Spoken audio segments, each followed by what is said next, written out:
Hola, buenos días a todos los presentes y los que estéis conectados a través de Internet.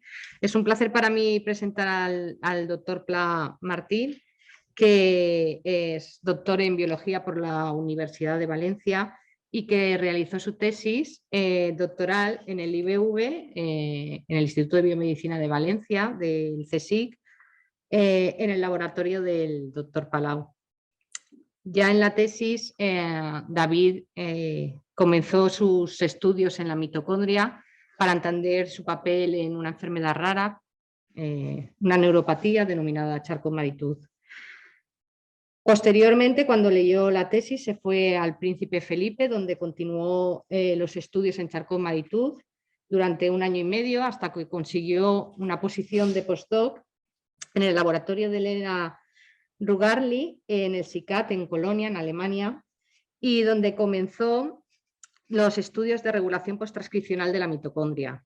Concretamente trabajaron con una proteína denominada CLU, que es la única proteína descrita hasta el momento de unión a RNA de proteínas mitocondriales que se codifican en el núcleo. Después de 3 años y medio en el laboratorio de la doctora Rugarli, se desplazó, hizo un segundo postdoc, o más bien un tercer postdoc, o un senior postdoc ya, en el laboratorio de Rudi Wisner, en el Uniclinic, que es el Hospital Clínico de Colonia, donde ya pues realizó, ha estado durante 4 años, por ahora aún tiene 1 año más de contrato, y es donde comenzó sus estudios que nos va a presentar hoy, que son el mecanismo de control de calidad del DNA mitocondrial. Así que gracias, David, por venir a darnos un seminario y encantados de tenerte aquí.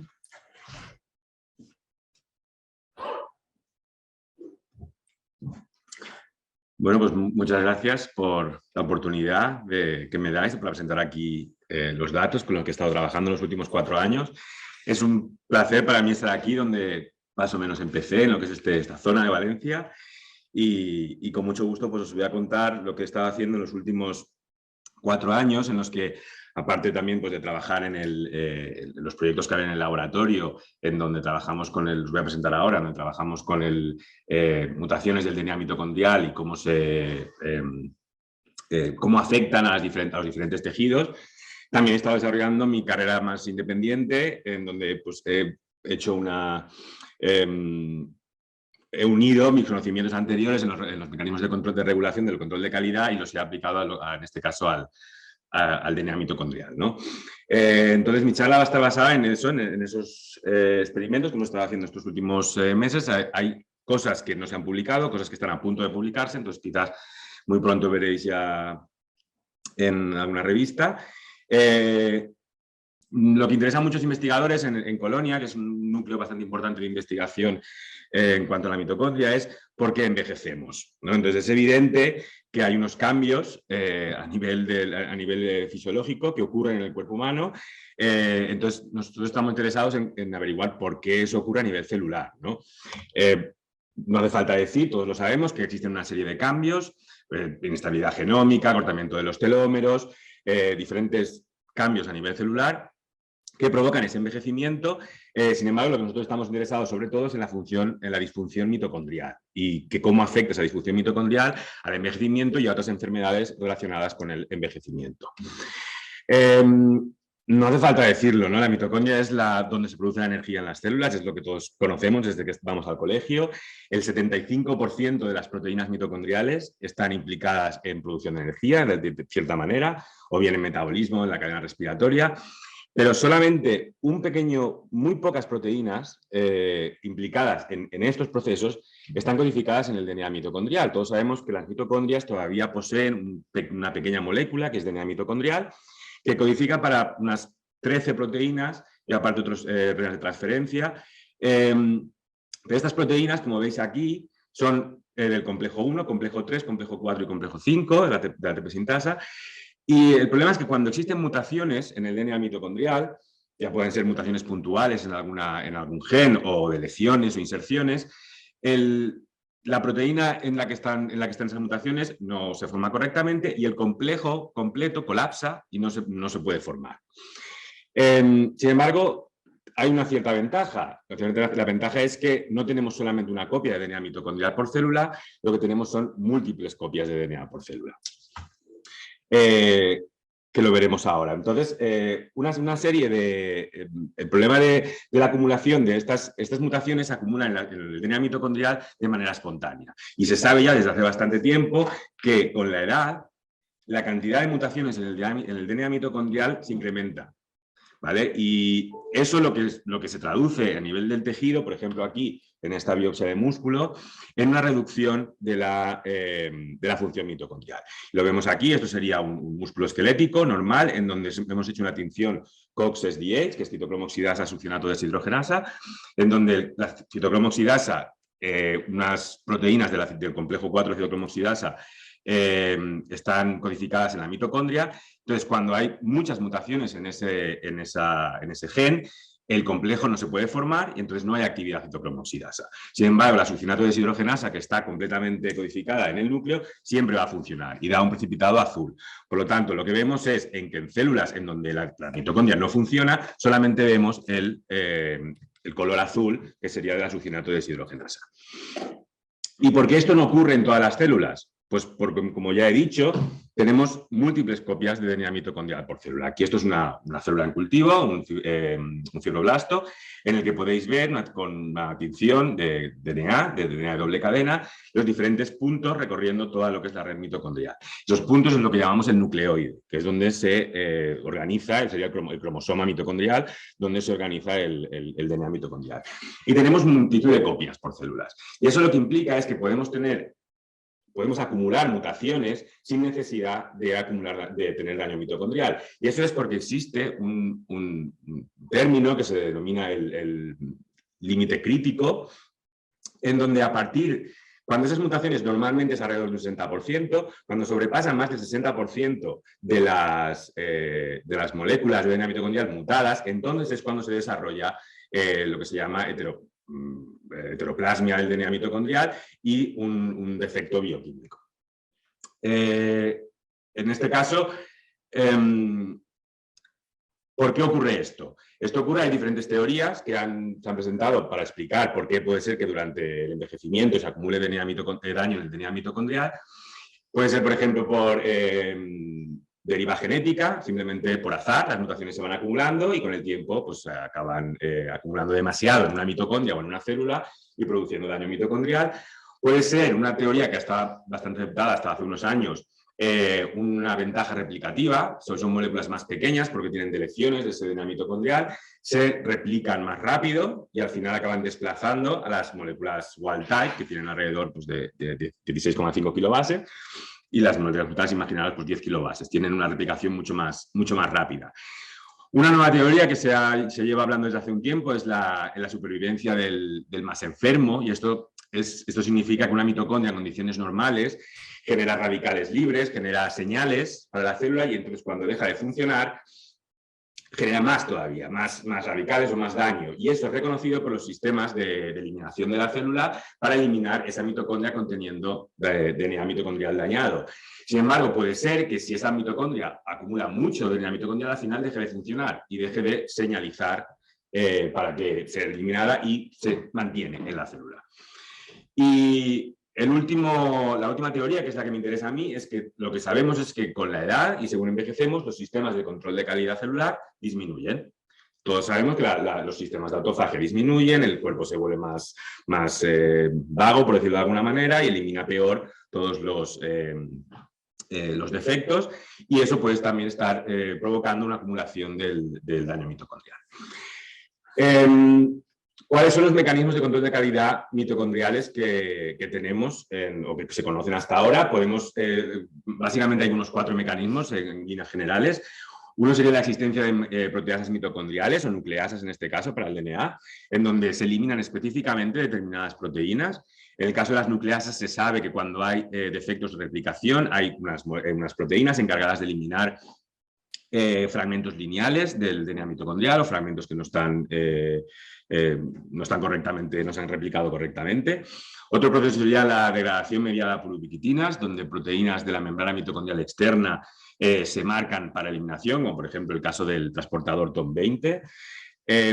Una vía reciente que se describió hace unos 5 o 6 años es la generación de vesículas derivadas de mitocondria, en donde ciertas partes de la mitocondria se concentran en una parte del orgánulo y donde sale una vesícula que va a ser reconocida por los famosos Pink Parkin de receptores de mitofagia y se va a eliminar hacia los lisosomas o va a estar, pero solamente esa parte de la mitocondria, no el orgánulo completo.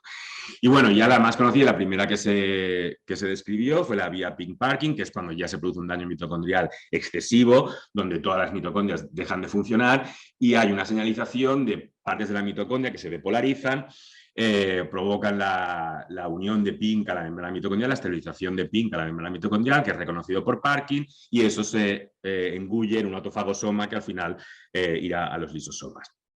¿Y por qué es importante conocer eso? No es solamente importante saber cómo funcionan estos procesos para atajar, pues quizás en un futuro, los problemas del envejecimiento, pero también quizás para atacar cualquiera de las multitud de enfermedades que se conocen a día de hoy que están relacionadas con daños en el DNA mitocondrial. Y no voy a entrar aquí porque ya son demasiadas. Entonces, ¿qué hacemos en el laboratorio? En el laboratorio lo que hacemos es expresar una mutación de la helicasa mitocondrial Twinkle, que lo que produce, lo que se conoce, es una mutación que está relacionada con diferentes enfermedades producidas por daño en el DNA mitocondrial, y lo que sabemos es que con el tiempo produce la acumulación de daño mitocondrial. Pero ese daño mitocondrial es diferente en 2 sentidos. Cuando estamos hablando de células posmitóticas, tipo corazón o tipo músculo esquelético, lo que vemos es una acumulación de deleciones o de reorganizaciones del DNA mitocondrial, como podéis ver aquí en una long range PCR, donde estas pequeñas moléculas que se ven aquí, esos pequeños amplificados, corresponderían a moléculas pequeñas de DNA mitocondrial. Cuando estamos hablando de células replicativas, debería de estar aquí, pero estamos hablando de células replicativas, lo que tenemos es una depleción del DNA mitocondrial. En ese momento no sabíamos por qué, ahora espero convenceros de por qué tenemos ese problema ahora. Pero es una diferencia bastante importante, ¿no? En células que ya no se dividen, que células que están ya más posmitóticas, tenemos deleciones, en células que tienen una alta tasa de replicación, tenemos depleción del DNA mitocondrial. Y en el laboratorio lo que hacemos es expresar esta mutación en diferentes tejidos y ver cómo, pues, qué está afectado y cómo se relaciona eso con la fisiología de ese tejido. En este caso, por ejemplo, un proyecto que tuvimos anteriormente expresando esto en el corazón, se describió que la acumulación de deleciones del DNA mitocondrial aumentaba las posibilidades de arritmia.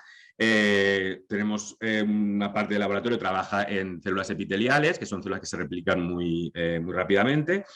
Tenemos un postdoc en el laboratorio que trabaja con neuronas dopaminérgicas, porque son unas neuronas que se sabe que es un hotspot de acumulación de daño mitocondrial relacionado con Parkinson. Y yo, en mi caso, la gente que trabaja conmigo y yo particularmente, trabajamos en músculo esquelético. Lo que primero que hicimos hace ya unos años, empezamos un proyecto en el que quisimos ver cómo afectaban las mutaciones en el DNA mitocondrial al desarrollo de la sarcopenia. Según envejecemos, se produce una degeneración del músculo y ese músculo es reemplazado por grasa. Y cuando ese reemplazo es muy elevado, se produce una enfermedad que se llama sarcopenia, que pues, es bastante problemática para la gente mayor porque bueno, pues impide cierto tipo de movimientos.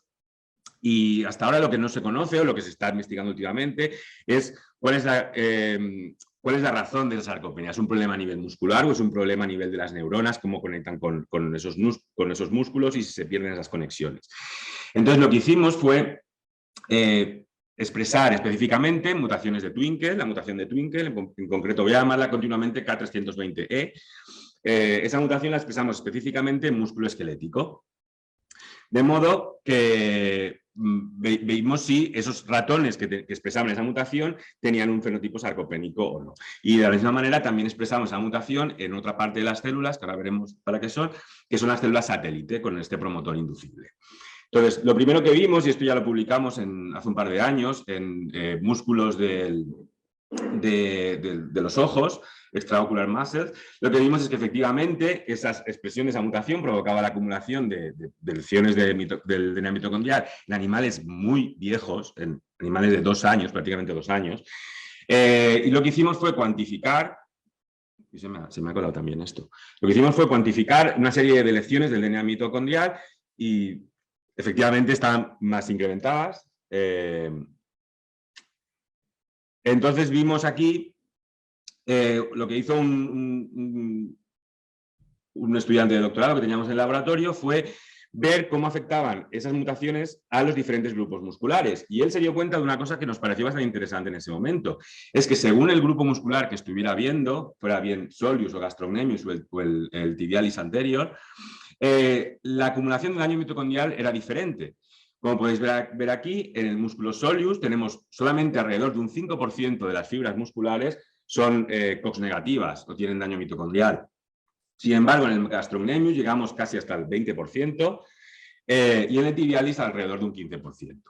Y sin embargo, una cosa que era curiosa es que a pesar de tener ese daño mitocondrial, esos ratones no tenían ningún fenotipo motor. No veíamos ninguna reducción en el número de fibras musculares y tampoco tenían ningún problema en los test de Rota-Rod aquí. ¿Y eso por qué está ocurriendo? Entonces tenéis que pensar que el músculo no es un tejido homogéneo y en función de qué grupo muscular estamos viendo, ese músculo está formado por fibras que son diferentes. En este caso, el soleus que hemos hablado antes, como veis aquí, esto es una tinción para diferentes tipos de fibras, en la que estamos utilizando anticuerpos específicos de citoesqueleto para determinar qué fibra es. Entonces, como veis aquí en el soleus, tenemos una proporción más o menos mitad-mitad de fibras que son tipo 1 y fibras tipo 2A. Las fibras tipo 1 son fibras oxidativas que utilizan mucho la mitocondria, sin embargo, las 2A son glicolíticas, aunque en ratón tienen una gran cantidad de mitocondrias. Sin embargo, el gastrocnemius, que sería todo este músculo de aquí, con el eje IMG, es más heterogéneo, dependiendo de la zona del gastrocnemius que estás mirando, tiene una diferente proporción de fibras, pero casi no encontramos fibras oxidativas, tampoco en el plantaris here. Aquí. Y en el tibialis anterior, que es otro músculo, prácticamente no hay fibras oxidativas y la mayoría son glicolíticas, bien tipo 2A o tipo 2B. Claro, esto resulta bastante curioso porque ¿cómo es posible que un músculo que utiliza mucho la mitocondria, si recordáis, prácticamente no acumula daño mitocondrial o prácticamente no desarrolla daño mitocondrial? Lo que nos dimos cuenta es que esos músculos que tenían, esos en este caso es el gastrocnemius, que tenía un porcentaje de daño mitocondrial, lo que vimos es que tenía una gran proporción de células, de fibras musculares con núcleos centrales. Y eso es un indicativo de que ese músculo está en continua regeneración. Además, lo que vimos es que justo las fibras que eran con el núcleo central no eran COX negativas, pero sí que existía una correlación bastante fuerte entre el número de fibras centrales y la cantidad de células COX negativas. Como he dicho, eso era un indicativo de que algo estaba pasando en ese músculo y quizás había un exceso de regeneración. Entonces pensamos, ¿cuáles son las células que están encargadas de hacer eso? En el músculo, además de tener las fibras musculares, hay una población de células que se llaman las células satélite, que están ahí, tranquilas, y en el momento en que se necesita regenerar el músculo o formar nuevo músculo, por ejemplo, cuando hacemos ejercicio o un tipo de daño muscular, se activan para generar nuevas fibras. Pensamos que quizás realmente estas células estaban activadas y estaban regenerando ese músculo, por ese motivo no veíamos un efecto en el músculo en sí. Entonces expresamos con este promotor la mutación de Twinkle en estas células y lo que hicimos fue dañar el músculo inyectando cardiotoxina en el músculo, en el tibialis anterior en este caso, y vimos cómo se desarrollaba lo que es la regeneración. Aquí lo que podemos ver es que en ratones que presentan esta mutación tenemos solamente una semana, o sea, un mes después del daño, el músculo ya está totalmente regenerado. Lo que vemos es una infiltración de células de la grasa, una cantidad importante de células con el núcleo central, que efectivamente está diciendo que se está regenerando, con una acumulación de otro tipo de células que no son musculares, como podéis ver aquí, con un montón de estos pequeños núcleos que hay alrededor, infiltración de esas células, y también una acumulación de colágeno, que es un indicativo de fibrosis. Todo eso lo que está indicando es que realmente hay un problema en lo que es la regeneración del músculo.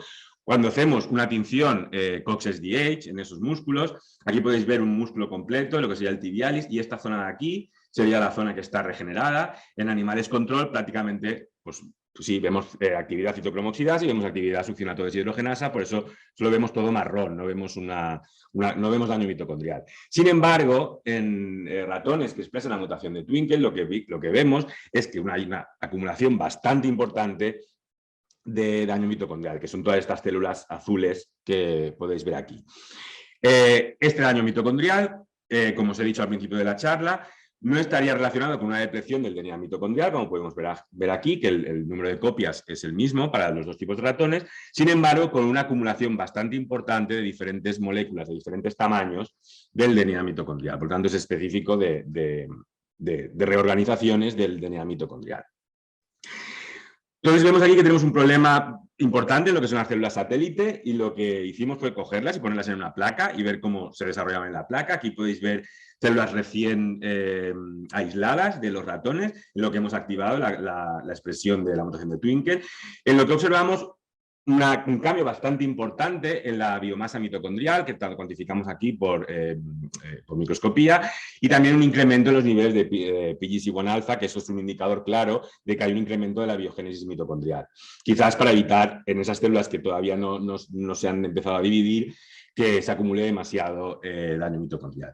Sin embargo, cuando forzábamos esas células a que se dividieran, simplemente pasándolas hasta llegar hasta 3 pasos antes de que se mueran, lo que vimos fue que la morfología mitocondrial se agregaba, como podéis ver aquí, que había una depleción del DNA mitocondrial y una depleción de prácticamente todos los diferentes subunidades de los diferentes complejos, a excepción del complejo 2, con la succinato deshidrogenasa, una reducción de todos los complejos de la cadena respiratoria. Y eso, incluido con niveles bajos del adaptador de autofagia P62, lo que concluimos es lo que habría aquí quizás es un incremento un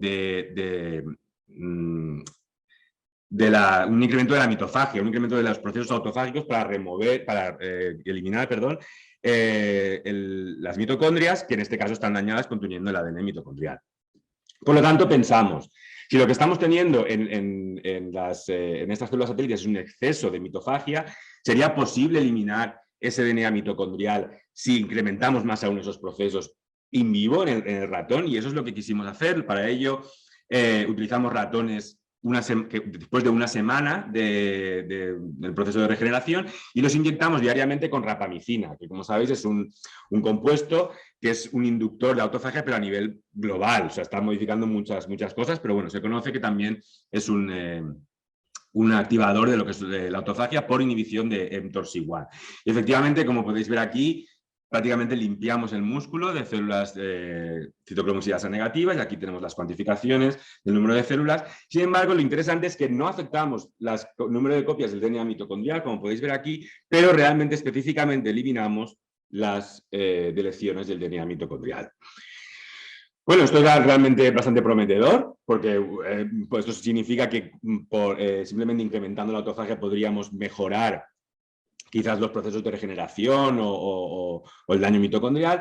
Sin embargo, nos dimos cuenta, y es bastante evidente, que aquí, en este caso, la actividad citocromoxidasa está bastante reducida, ¿no? Tenemos el músculo prácticamente, la parte regenerada no tiene el color de la parte no regenerada. Entonces hicimos una tinción de las diferentes fibras musculares y nos dimos cuenta que en los ratones mutantes que se habían con el músculo regenerado, una acumulación bastante importante de fibras tipo 2A, además en combinación con fibras tipo 1. O sea, algo que está interfiriendo en el desarrollo normal o en la diferenciación normal del músculo y que está definitivamente cambiando la arquitectura del músculo. Por lo tanto, esto hay que tomarlo con precaución. En este caso estamos hablando de rapamicina, que está cambiando muchas cosas a nivel celular. Por ese motivo, vuelvo otra vez a esta diapositiva, es importante conocer específicamente cuál es el mecanismo que está afectando la proteína, o en este caso el DNA mitocondrial, para poder eliminarlo, para evitar la activación de cierto daño que sería indeseable, ¿no? Aquí empiezo la segunda parte de la charla, en donde os voy a contar cómo hemos llegado, cómo hemos concluido, o esperamos que pueda convenceros, a descubrir un nuevo mecanismo que estaría implicado en la eliminación específica del DNA mitocondrial. Entonces, esta historia empieza con estos ratones que os comentaba antes, que son ratones que expresan específicamente la mutación de Twinkle en el músculo esquelético, Y aquí lo que vimos es que en ratones muy mayores, de 2 años, en ratones control tenemos algunas deleciones del DNA mitocondrial. Sin embargo, en ratones mutantes hay tantas deleciones del DNA mitocondrial que prácticamente la reacción de PCR no puede funcionar. Y se produce este SMIR que está aceptado como que hay demasiado problema para poder amplificar lo que sería la molécula wild type, que sería esta, o incluso las pequeñas. Sin embargo, en el tibialis lo que tenemos es muchas más deleciones por organizaciones en los animales control y tampoco vemos nada aquí. Esto no estaría producido, tenemos el mismo número de copias, tanto en animales control como en animales mutantes. Sin embargo, lo que hicimos fue tomar una deleción que estaba presente en los 2 músculos y la cuantificamos por PCR cuantitativa y vimos que de media, esa deleción está representada 20 veces más en el tibialis que en el soleus. Volvemos a lo que os he comentado antes. ¿Cómo es posible que un músculo que necesita tanto la mitocondria realmente esté menos afectado por un daño mitocondrial? Entonces, pensamos quizás puede ser que haya unos mecanismos de autofagia, de mitofagia, mucho más elevados o mucho más rápidos o eficientes en tejidos oxidativos, o en este caso en el sol, ¿no? Y en ese momento lo que hicimos fue mirar los 2 marcadores que están bastante utilizados para mirar autofagia, en este caso LC3 y P62, y cuantificamos el número de puntos que hay por fibra muscular. Y nos dimos cuenta que en el soleus teníamos una reducción de tanto los niveles de LC3 como de los niveles de P62. Y eso no ocurría en el tibialis. De la misma manera también cuantificamos eso por Western blot, como podéis ver aquí en estas gráficas. Sin embargo, esto es un poco confuso porque si sabéis un poco de autofagia, esto puede indicar o bien que hay un exceso de autofagia o bien que hay una reducción de los niveles de autofagia. Entonces, para saber qué está pasando, lo que hay que hacer es bloquear la eliminación y ver cómo se acumulan estas 2 proteínas, puede ser el LC3 o P62, o en este caso, el método que usamos nosotros fue el ver la conversión de la proteína LC3 de la parte citosólica a la parte del fagosoma, que es un método que está bastante aceptado para saber si hay un mayor flujo autofágico o no. Y aquí es lo que podéis ver aquí, os voy a mostrar solamente, os muestro el soleus, porque realmente los otros no hay prácticamente cambios. Lo que vemos aquí es, esta sería la parte citosólica del C3 y esta sería la parte fagosómica, cuando se lipida y cambia el fagosoma. Y aquí estos ratones han sido tratados con cloroquina durante cierto tiempo y lo que vemos es que solamente en el soleus de los animales mutantes podemos ver realmente un cambio de la parte citosólica. Y eso, cuando hacemos el ratio entre las 2 proteínas, vemos este incremento aquí en el soleus. Lo que estaría indicando que realmente sí que tenemos algún problema o algún efecto por la expresión de esa mutación en este grupo muscular. Entonces, claro, recordad que tenemos un problema en la mitocondria, no un problema general en el músculo. Lo que pensamos es que ese incremento en los procesos de autofagia debería de estar necesariamente relacionado con un incremento en mitofagia, pues sería lo lógico en este caso pensar. Entonces, lo que hicimos fue generar un ratón en el que expresamos una proteína que se llama mitotimer. Entonces, esta proteína, cuando se expresa, tiene 2 colores, en este caso tiene verde y rojo. Por lo tanto, vemos mitocondrias en amarillo cuando vamos en el microscopio confocal. Cuando esas mitocondrias se vuelven viejas y se las come el autofagosoma para ir en el autolisosoma, ese cambio de pH hace que la fluorescencia verde desaparezca y entonces solamente vemos puntos rojos en este caso. Aquí lo que podéis ver, por ejemplo, en esta ampliación, por ejemplo, eso sería una fibra muscular donde vemos estos 2 puntitos, unos cuantos puntitos aquí rojos, que corresponderían a procesos de mitofagia. Sin embargo, cuando cuantificamos eso, pues no vimos nada. Vimos que realmente el número de mitofagosomas por fibra muscular era exactamente igual en ratones wild type o en ratones mutantes. Hicimos también otro tipo de análisis en la que realmente podemos afirmar que la expresión de esta mutación de Twinkle produciendo daño mitocondrial no produce un incremento de mitofagia. Entonces, quedamos un poco decepcionados, pero lo que hicimos fue irnos a las células, a ver si trabajando con células podíamos averiguar de manera molecular qué estaba pasando en esas células. Efectivamente, lo que hicimos fue expresar tanto una versión wild type de la helicasa mitocondrial o bien la mutación en células en cultivo, como Os he comentado al principio, cuando tenemos células que se replican muy rápidamente, lo que tenemos es una depleción del DNA mitocondrial, y efectivamente teníamos la depleción del DNA mitocondrial. Y ¿Son satélites las células? no, estas células son fibroblastos. Estas células son fibroblastos normales, inmortalizados.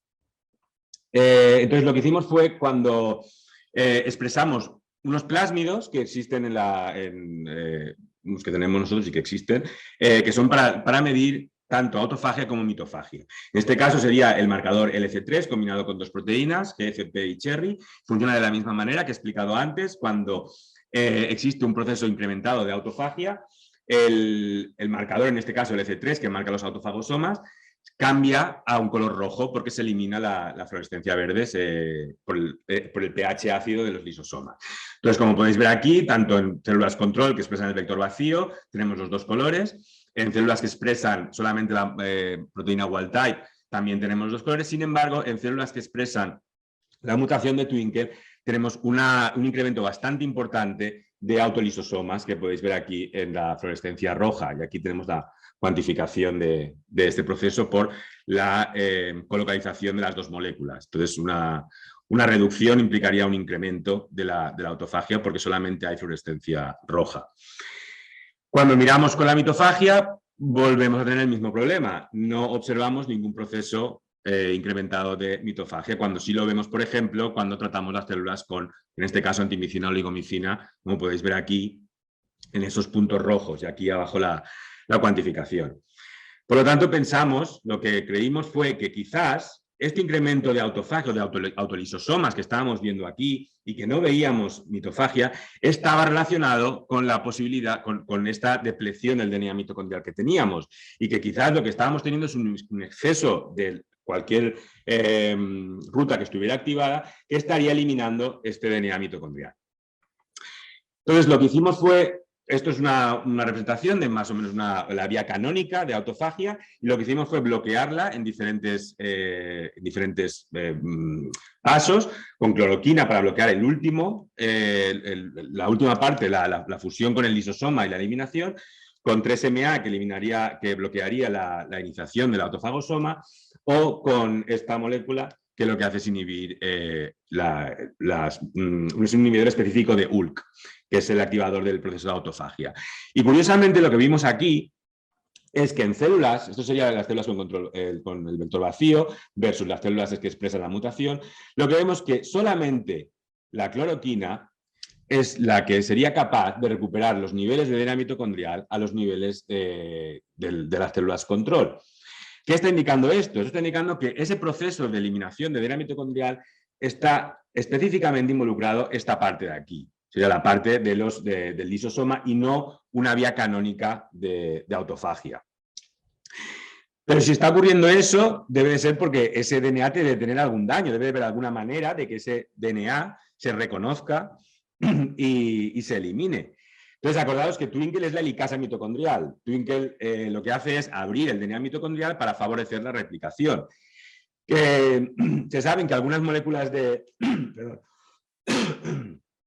algunas mutaciones en Twinkle lo que producen son fallos en la replicación del DNA.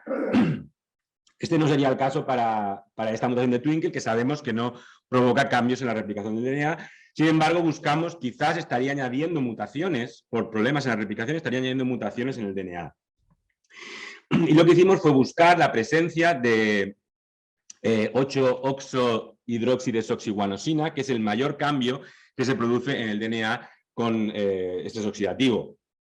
Es un cambio simplemente en la deoxiguanosina en el que se añade un grupo reactivo, pero tenemos la suerte de que podemos detectar ese grupo reactivo con un anticuerpo. Entonces, lo que hicimos fue estas células que expresaban las diferentes formas de Twinkle, marcar con ese anticuerpo, sin embargo, no veíamos nada. Pero cuando bloqueábamos la degradación del lisosoma con cloroquina, en este caso sí que vimos una acumulación de esta molécula específicamente dentro de la mitocondria, indicando que esas moléculas de DNA mitocondrial sí que tienen daño oxidativo. El mismo proceso vemos, por ejemplo, cuando tratamos las células con bromuro de tirio, en donde se está interfiriendo en la replicación del DNA, o bien con peróxido aquí, en la que básicamente añadimos mucho daño. Entonces, vimos que efectivamente teníamos daño en el DNA mitocondrial, pero queríamos saber cómo esa molécula es reconocida para poder ser eliminada por esa vía de los lisosomas. Hace unos años se describió en levaduras, aunque creemos que también funciona en otros tipos de organismos, lo que se llama la esfera de influencia. La esfera de influencia significa que un nucleoide que está dentro de la red mitocondrial está a cargo de la expresión de las diferentes proteínas de la cadena de transporte electrónico de esa parte de la mitocondria, de esos clústeres mitocondriales. Cuando hay un problema en ese nucleoide está afectando a ese área y quizás esa sería la manera de que la célula reconoce dónde está el nucleoide con mutaciones para que se elimine. Entonces utilizamos una técnica que se llama proteómica espacial, en la que en este caso fue descrita hace un par de años por el grupo de Alice Ting en Stanford, en el que describieron esta molécula APEX2, que la puedes fusionar a cualquier proteína y en presencia de peróxido, un minuto nada más, produce la biotinilización de las proteínas que están alrededor, de las proteínas vecinas, y es específico del orgánulo donde estás trabajando, es decir, no vamos a encontrar biotonización en el citoplasma o en el retículo, va a ser específico, en este caso, de la matriz mitocondrial y de nucleoides. Además, otra ventaja que tiene esta molécula es que también la podemos utilizar para ver en microscopía electrónica dónde se localizan los nucleoides a nivel celular, porque también en presencia de peróxido produce la precipitación de DAB específicamente en esa zona. Y el DAB, como sabéis, lo que hace es acumular osmio, que luego vemos en el microscopio electrónico con un precipitado negro. Entonces vamos primero a la parte del electrónico, en el que utilizamos células que expresaban estas dos proteínas, y aquí podemos ver que en mitocondrias wild type sí que existe esa acumulación entre determinados puntos, ese precipitado negro, que sabemos que ahí por lo menos está Twinkle. Entonces hay un nucleoide aquí, ¿no? Lo que nos llamó mucho la atención fue que en células que expresaban la mutación, lo que veíamos era estas mitocondrias en las que hay estas estructuras muy reorganizadas, que no sabíamos muy bien lo que era, quizás recuerda como una especie de autofagosoma formándose, pero estaba muy intrincado dentro de la mitocondria. Y queríamos saber, pues, para saber la naturaleza de esas membranas, lo que hicimos fue una tomografía. Cortamos un trozo más grande de la muestra, hicimos una sección por microscopía electrónica y una reconstrucción tridimensional de esas mitocondrias que tenían esas estructuras. Y vimos que habían cierto tipo de membranas que no pertenecían a la mitocondria. Por ejemplo, en esta foto de aquí inferior, lo que podemos ver es la membrana mitocondrial externa en magenta, la interna en verde, y pintamos en azul lo que no sabíamos, lo que no venía de la mitocondria o no podíamos atribuir a ninguna parte de la mitocondria. Aquí en esta foto, sin embargo, se ve mucho mejor cómo estas membranas que están aquí formando esta estructura provienen del orgánulo que está pegado a la mitocondria, en este caso esta pequeña vesícula que tenemos aquí. Bueno, esto nos llamó bastante la atención, a la vez en paralelo hicimos la proteómica, como podéis ver aquí en células con focal, detectamos las proteínas biotiniladas con neutrabidina. Podéis ver aquí que es específico de la mitocondria, que no tenemos biotinización fuera de lo que es la mitocondria, y en ausencia de peróxido no hay reacción de biotinización.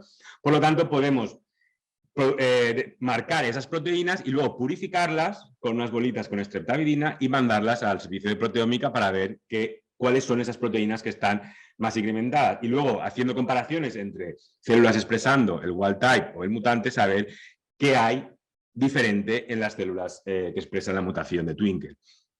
Cuando hicimos eso, nos dimos cuenta de que había un incremento bastante importante de células de de membrana mitocondrial interna que eran significativas, enriquecidas significativamente en la mutación de Twinkle, pero nos llamó más la atención que teníamos células de membrana mitocondrial externa. Y eso era muy, muy raro, porque Twinkle está dentro de la matriz mitocondrial. ¿Cómo era posible que estuviéramos detectando células de la membrana mitocondrial externa? Aquí, por ejemplo, podéis ver la serie de proteínas, el nombre de ellas. No vamos a ir a todas, pero hay una serie de proteínas que estarían implicadas en la formación de poros, como por ejemplo las famosas VIDAC 1, 2 y 3, las proibitinas 2 y una con la que me voy a centrar luego que se llama SAM50 en este caso. Lo que hicimos también, aparte de esto, que sería una proteómica de proximidad, por así decirlo. Lo que hicimos también fue coger Twinkle y hacer simplemente una inmunoprecipitación y ver qué proteínas estaban más fuertemente unidas a Twinkle, con una inmunoprecipitación directa seguida de espectrometría de masas. Y aquí solamente voy a nombrar una proteína, que en este caso sería ATAT3. ¿Y por qué es importante? Porque nos dimos cuenta que con las formas wild type de Twinkle sí que la teníamos enriquecida, sin embargo, con la mutación de Twinkle el enriquecimiento disminuía bastante.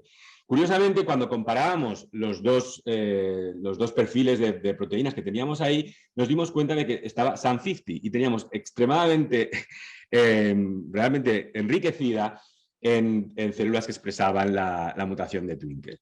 Entonces, como he dicho, me voy a centrar solamente en SAM50 y ATAT3 en este momento. ¿Y por qué me voy a centrar con ellas? Porque se sabe desde hace ya cierto tiempo que ATAT3 une nucleótidos. Se sabe que es una proteína de membrana que es capaz de unirse a nucleótidos, pero a quién se une, eso no se conoce. Y SAM50 es un organizador de la membrana mitocondrial, es una proteína que realmente, además de su función canónica sería el transporte de proteínas, pero también se ha implicado bastante en la reorganización de los clústeres mitocondriales. Además de que las dos proteínas, tanto ATAT3 como SAM50, se han relacionado con que son capaces de unir PINK y Parkin y por lo tanto activar procesos de mitofagia. Por tanto, utilizamos estas dos proteínas. Lo que podemos ver aquí en experimentos de coinmunoprecipitación es en condiciones wild type. Twinkle es capaz de inmunoprecipitar ATAT3, como podéis ver aquí. Sin embargo, cuando dañamos el DNA mitocondrial, en este caso con bromuro de tidio, esa interacción o esa asociación se pierde. Quisimos comprobar esto por inmunofluorescencia, entonces lo que hicimos fue generar unas nuevas células downreguladas para ATAT3 y pusimos esas células con bromuro de tidio por unos pocos días, 3-4 días, y vimos que efectivamente en células control la cantidad de nucleoides dentro de la red mitocondrial disminuye de una forma bastante significativa. Sin embargo, en células sin ATAT3 o con bajos niveles de ATAT3, esos nucleoides se quedan dentro de la mitocondria. Aquí podéis ver la cuantificación tanto por inmunofluorescencia como por PCR cuantitativa a la derecha de la imagen. En el caso de SAM50 o SAM50 es justamente lo contrario. Lo que tenemos es que en condiciones normales esa proteína no es capaz de interaccionar con Twinkle, con la forma wild type de Twinkle. Sin embargo, en presencia de bromuro de tidio sí que tenemos una interacción más fuerte. Sin embargo, esto se confirma en inmunofluorescencia, donde podemos ver esto aquí. Sin embargo, aquí en el caso de SAM50 sí que vimos que el bromuro de tidio sí que provocaba una salida, al menos una salida de DNA mitocondrial de la mitocondria. Sin embargo, nos dimos cuenta que ese DNA se mantenía en el citoplasma. Y luego veremos esto por qué, pero aquí tenemos la cuantificación de esto. Lo que vamos a ver ahora es todo este proceso que estamos viendo y esas tomografías nos está indicando que hay otro orgánulo implicado. Lo que vimos es que al hacer la proteómica había un enriquecimiento bastante importante de proteínas relacionadas con vesículas y lisosomas y autofagosomas. Entonces nos pareció que era bastante interesante también estudiar esto, por qué estaba ocurriendo. Aquí podéis ver los heatmaps, en donde hay una gran cantidad de proteínas relacionadas con vesículas, endosomas o lisosomas que son significativas para la mutación que aparecen cuando expresamos la mutación de Twinkle. Si nos centramos únicamente en las proteínas que están enriquecidas cuando expresamos la mutación de Twinkle, aparecieron estas proteínas, no voy a ir una por una, pero entre ellas sería importante detectar RAP5, porque RAP5 es una proteína de endosomas que ya ha sido relacionada previamente con procesos no canónicos de mitofagia, a la vez que también teníamos algunas proteínas de los lisosomas. Lo que vimos es que cuando expresábamos o bien la forma wild type o la mutante de Twinkle, no teníamos realmente ningún cambio en los patrones de RAP5 con Twinkle, como podéis ver aquí, ni en la forma wild type ni en la forma mutante, pero sí que teníamos un incremento de otra proteína que voy a introducir ahora, que se llama VPS35, en lo que había un incremento de VPS35 unido a RAP5. ¿Y quién es VPS35 y por qué es importante y por qué lo hemos visto? Porque VPS35 ha sido asociado ya a formas familiares de la enfermedad de Parkinson. Y como he dicho al principio, las neuronas dopaminérgicas son un hotspot bastante importante de acumulación de daño mitocondrial. VP75 es una molécula que se encarga de la maduración de los endosomas, de cómo el endosoma pasa de endosoma temprano a endosoma tardío y lisosoma. Y además ha sido, ya lo han relacionado otros, con procesos no canónicos de mitofagia, como en este caso la formación de vesículas dirigidas a peroxisomas o la formación de otro tipo de vesículas dirigidas a lisosomas. Por lo tanto, pensamos que esta era una proteína bastante importante para mirar si está involucrada en este proceso y vimos que efectivamente en células que tienen mutaciones del DNA mitocondrial existe un incremento del número de partículas de VPS35 que están colocalizando con la mitocondria. Y eso se ve incrementado de una manera bastante importante cuando tratamos las células con bromuro de tirio, como podéis ver aquí, o en este caso en estas células que tienen la mutación. Pero claro, para saber cómo afecta VPS35 a la mitocondria, lo que hicimos fue generar un knockout. Fue bastante sencillo generar un knockout por CRISPR de Twinkle, y aquí la sorpresa fue que cuando eliminábamos VPS35, aquí con dos diferentes exones, teníamos una fragmentación bastante importante de la mitocondria, como podéis ver aquí, y una depleción también del DNA mitocondrial en condiciones basales, sin hacer nada. Lo que estaría sugiriendo que hay realmente un incremento de la mitofagia basal, mitofagia canónica en este caso. Pues hicimos fue transfectar esas células con los dos plásmidos de mitofagia que os he comentado al principio de la charla, y vimos que efectivamente estas dos, la eliminación de VPS35 en estos dos clones, por ejemplo, lo que tenemos es un incremento bastante importante de los procesos canónicos de mitofagia. Pero ¿cómo puede ser que dos proteínas, SAM50 en la membrana mitocondrial externa y VPS35 en los endosomas tardíos o tempranos para hacerlos tardíos, cómo se relacionan estas dos proteínas? ¿Cuál es la razón de esas dos proteínas de estar relacionadas en el mismo proceso?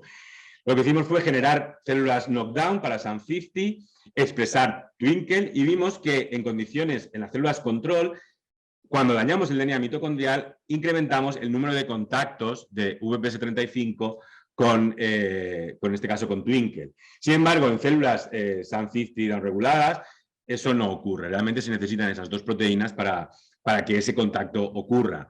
Y ya para finalizar, lo que podemos ver aquí es que en células control, cuando las tratamos con bromuro de tirio, podemos encontrar multitud de partículas de DNA de doble cadena dentro de los endosomas de VPS35. Sin embargo, en células de SAM50 reguladas eso no ocurre, y aquí tenéis la cuantificación. Por lo tanto, lo que concluimos y lo que nosotros proponemos es que los mecanismos de eliminación del DNA mitocondrial mutado se basan en formas no canónicas de mitofagia, y en este caso estaría involucrado el endosoma, la vía de los endosomas. En este caso, por ejemplo, podéis ver aquí en resumen todo lo que os he comentado. Cuando el DNA mitocondrial estaría normal, estaría unido a ATAT3. Cuando existe una mutación, eso desaparece, esa interacción desaparece, y de alguna manera, que suponemos que debe de ser por transportadores, por esas moléculas que forman esos poros en la mitocondria, ese DNA se transfiere o bien se elimina solamente esa parte de la mitocondria conteniendo ese DNA a endosomas tempranos, conteniendo en este caso RAD5, y eso, gracias a VPS35, maduraría y acabaría fusionándose, formándose un lisosoma que, como sabemos, se eliminaría más adelante. Por ese motivo, con la cloroquina podríamos recuperar precisamente este proceso. Sin embargo, cuando ATAT3 no está, las mutaciones simplemente se acumulan, y en el caso de que SAM50 no estuviera, el DNA se escapa, no es capaz de localizarse preferentemente dentro del endosoma. Y con esto ya simplemente quiero 3 ideas para llevarse a casa. Que la función mitocondrial es fundamental para mantener la capacidad regenerativa de las células satélite y evitar en este caso el desarrollo de sarcopenia. Que la autofagia, la modular la autofagia puede ser una estrategia bastante importante para en contra de las enfermedades relacionadas con el DNA mitocondrial, pero, con un pero, tendríamos que saber exactamente qué es cómo funciona cada proceso, acordaros del resultado con rapamicina en el músculo. Y simplemente la última parte es que los mecanismos de control de calidad del DNA mitocondrial estarían basados en una vía de los endolisosomas y totalmente independiente de la mitofagia canónica. Y con esto ya quiero terminar, dando las gracias a la gente del grupo de Rudi Wisner, particularmente la gente que trabaja conmigo, en este caso no muchos, pero bueno, otros miembros del laboratorio que trabajan en otros proyectos o mis colaboradores, en este caso la Universidad de Bonn, el Max Planck en Colonia o en Suecia, María Falkenberg. Y aquí pues nada, un pequeño resumen de lo que hemos estado viendo, una foto que tomé hace un tiempo en el microscopio electrónico, donde podemos ver este proceso. Y nada, muchas gracias.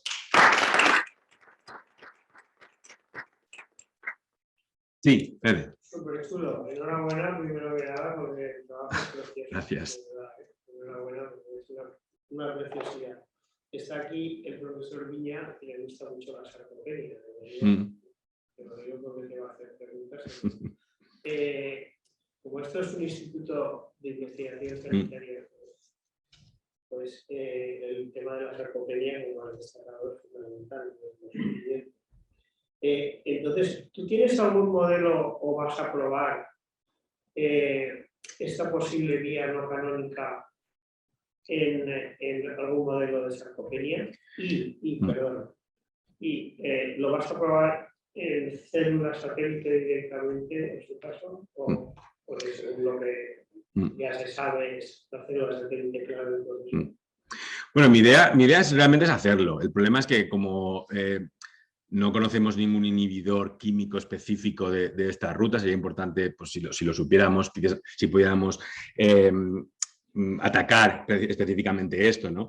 Como no lo conocemos, en mi opinión, yo creo que la única manera es hacerlo de manera genética y hacer una serie de dobles mutantes para poder demostrar que realmente esto tiene una importancia fisiológica, ¿no? Porque en células pues podemos jugar mucho con las células, pero necesitamos saber si un organismo funciona.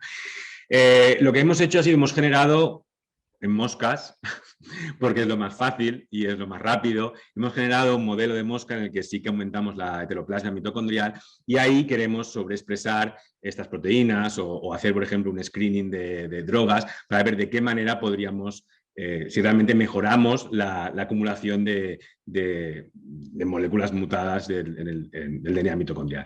Esa es mi idea. Entonces, para el pequeño tiempo que me queda, es lo que me estoy centrando ahora porque no me da tiempo a hacer un ratón, por ejemplo. Pero sí, ¿no? Sería extremadamente interesante poder, por ejemplo, hacer un knock-in y sobreexpresar VP75, ya no solamente en sarcopenia, también, por ejemplo, en lo que os he comentado de las neuronas dopaminérgicas, en donde, por ejemplo, se sabe que se incrementan mucho las deleciones del DNA mitocondrial y eso produce Parkinson.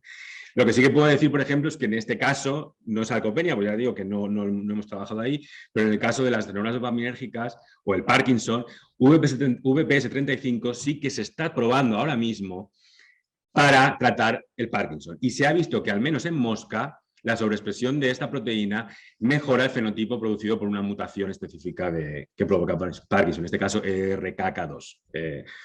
Pero para sarcopenia específicamente no se ha visto. Lo que sí que en nuestro modelo, lo que hemos visto, después de haber trabajado un tiempo en el modelo, hemos visto que quizás lo que deberíamos haber hecho es expresar esa mutación de Twinkle en las dos, tanto en células satélite como en células maduras, ¿no? Para poder realmente ver... Eso te lo preguntaría si le ibas a hacer en satélites o le ibas a hacer claro. en células musculares. Eso sería, si el siguiente paso sería intentar buscar de qué manera podríamos marcar las dos poblaciones celulares para ver si realmente tenemos un desarrollo de sarcopenia. En este caso tenemos solamente o bien el músculo esquelético en el que no estamos marcando la célula satélite o la célula satélite en la que lo marcamos. Sí, pero es una idea, sí. Muy interesante. Déjame que te haga dos preguntas que me han surgido. Una ha sido, al final, dicho, el DNA mitocondrial se escapa.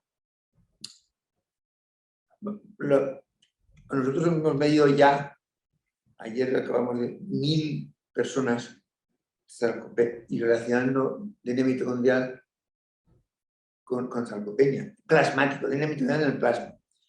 La pregunta es, ¿se escapa solo el dañado? Porque eso yo pensaba que le escapaba como se escapan las enzimas. ¿O hay algún mecanismo de salida? Porque claro, eso nos implicaría directamente, tampoco si ahora mismo si estamos midiendo, esperando que sea normal y aquello no va a salir. Sí que sale algo. Entonces la pregunta es, uno es, el DNA mitocondrial ese que se escapa, que has dicho que alegremente, ¿es específico el dañado o se escapa todo el DNA mitocondrial? Pues esa es una pregunta muy interesante y estamos trabajando en ello ahora. En nuestro caso en particular creemos que se escapa solamente el dañado. ¿Por qué? Porque estamos específicamente dañando el DNA mitocondrial. Lo que sí que se conoce, se sabe que cuando existe daño mitocondrial general, cuando esa mitocondria no funciona bien, todo el DNA se escapa. En este, primero al citoplasma y produce la activación de lo que son los procesos de inmunidad innata y activando los procesos de inflamación, los procesos inflamatorios. La activación de ese proceso inflamatorio quizás podría estar relacionado con lo que está diciendo de que exista cierto tipo de DNA mitocondrial en el plasma.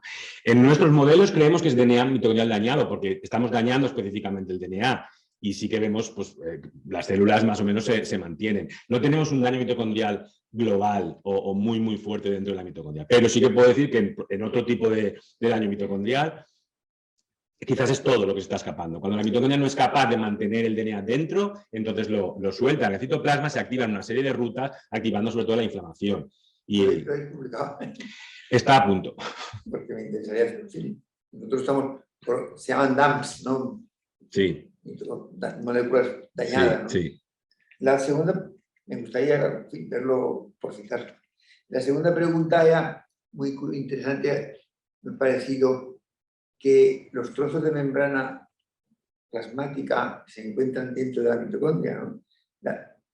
¿O lo he entendido mal? No, no es membrana plasmática, son membranas que no sabemos, bueno, ahora mismo creemos que son endosomas, obviamente, pero no son membrana plasmática, serían de los endosomas o de la... Porque claro, he visto que hay mitocondrias de unas células que pasan. Sí, esos serían otros mecanismos que sí existen. No tienen que ver con esto, no. Esto lo que nosotros creemos es que es un mecanismo celular para eliminar específicamente esas moléculas y evitar que se acumulen. El problema es que cuando envejecemos o cuando existe algún tipo de problema, esos mecanismos sabemos, estamos utilizando lo que se ha publicado, sabemos que los procesos de autofagia disminuyen la actividad, entonces creemos que por ese motivo, al disminuir ese proceso, se acumularía el daño mitocondrial. Pero esto vamos a un mecanismo específico a nivel celular. Gracias. Sí. Bueno, Carlos. Bueno, pues una felicitación, ha sido mucho la charla, ha sido interesante. Y a mí lo que va de la bioquímica y todo eso, me han surgido curiosidades. Cuando estabais viendo al principio, intentando ver todo esto, si era la mitofagia esto implementado o no, si era autofagia, probando los distintos estímulos. Bueno, también me ha surgido la duda de si además de rapamicina habéis probado otro tipo, como activador de autofagia, como tú bien dices, hay unos como rapamicina pues, que activan muchas cosas. Y la verdad es que pocos hay que solo activen la autofagia y no afecten a todo, pero probasteis una batería de varios y ninguno dio así. No, realmente probamos rapamicina porque lo hicimos en ratón, entonces no podíamos utilizar muchos, porque, bueno, es diferente la regulación que existe para tratar a esos animales y tal. Entonces solamente utilizamos rapamicina porque se ha utilizado mayormente para tratar disfunción mitocondrial. O sea, hay un artículo bastante reciente de un grupo de Anu Suomalainen en Finlandia, en el que precisamente con rapamicina evitaban la acumulación de daño mitocondrial y neurodegeneración en este caso. Y también porque en el pasado yo he utilizado rapamicina en otros modelos, ¿no? No utilizamos otros. Nuestra idea es quizás cuando con este nuevo modelo que tenemos con Mosca, que es mucho más flexible y podemos trabajar mucho, no mejor, pero bueno, más rápido, quizás sí, probar otro tipo de cosas e intentar buscar algo específicamente de esta ruta, ¿no? Y no solamente, en este caso, rapamicina, que bueno, que activa muchísimas cosas, ¿no?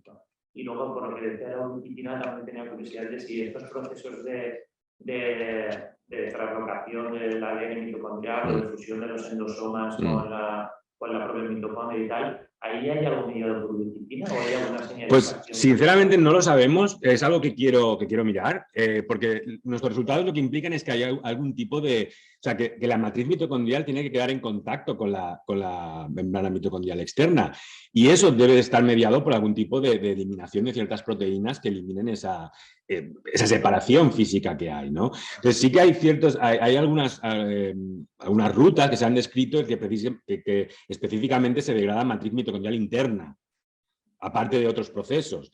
Y eso sí que está mediado por ubiquitinas, lo que es el marcaje de ciertas proteínas. En este caso, por ejemplo, el TOM20 que comentaba al principio se degrada por ubiquitinas y podría ser perfectamente que otras moléculas también estuvieran implicadas. No lo sabemos, pero bueno, es algo que realmente nuestro siguiente paso, o mi siguiente paso en este caso, es intentar averiguar cuáles son las moléculas implicadas en esa reorganización mitocondrial, en cómo ese DNA realmente es señalizado y eliminado. Y claro, la ubiquitina realmente es una vía a mirar, por supuesto.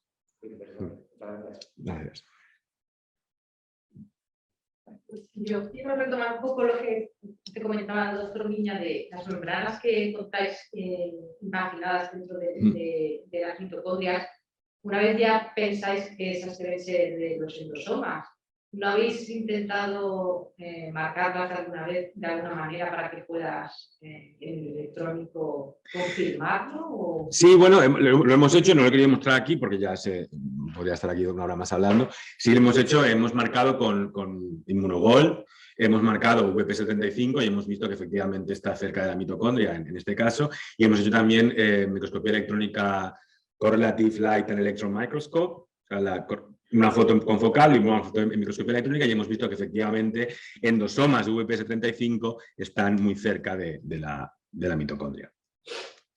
Esa es la manera en la que hemos marcado con microscopía confocal. Realmente lo que podemos ver es lo que hemos visto aquí, ¿no? El nivel de resolución que tenemos es limitado, pero en electrónico también lo hemos hecho y también lo hemos visto, sí.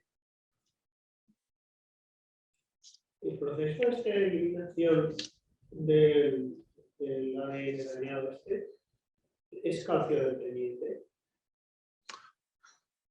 Bueno, no sé. No puedo responder. Me ha hecho gracia el dibujito ese tan chulo que has puesto ahí, que parece una clatrina, parece como si fuera...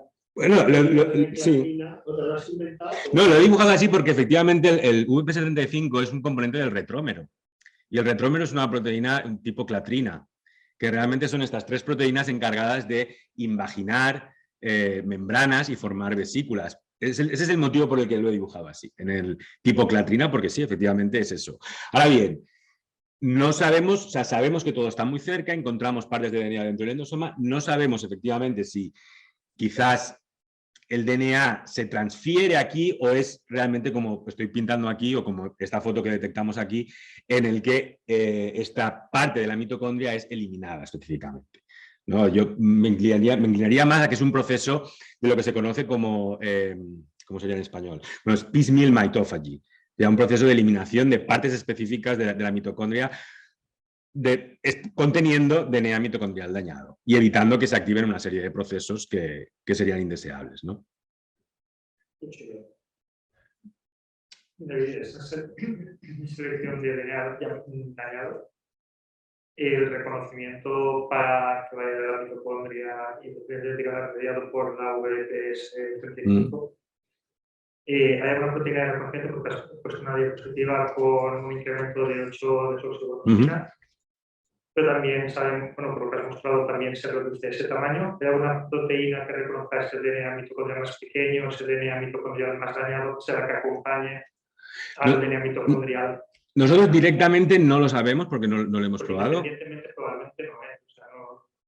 O sea, por tamaño podría ser. Pero... No, a ver, yo lo que estoy seguro de lo que está ocurriendo son esos cambios de ese estrés oxidativo, ese daño oxidativo que existe en el DNA, provoca cambios en la estructura mitocondrial interna.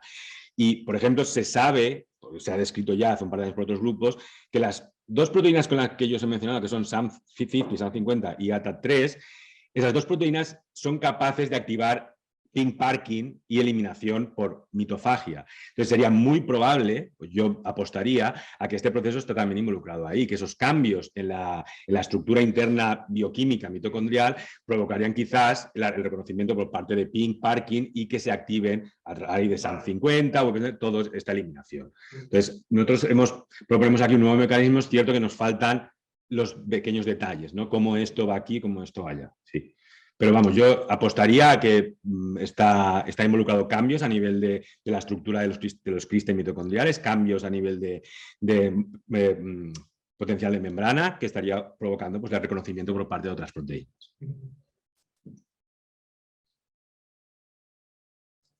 Pues nada más. Pues nada, muchas gracias.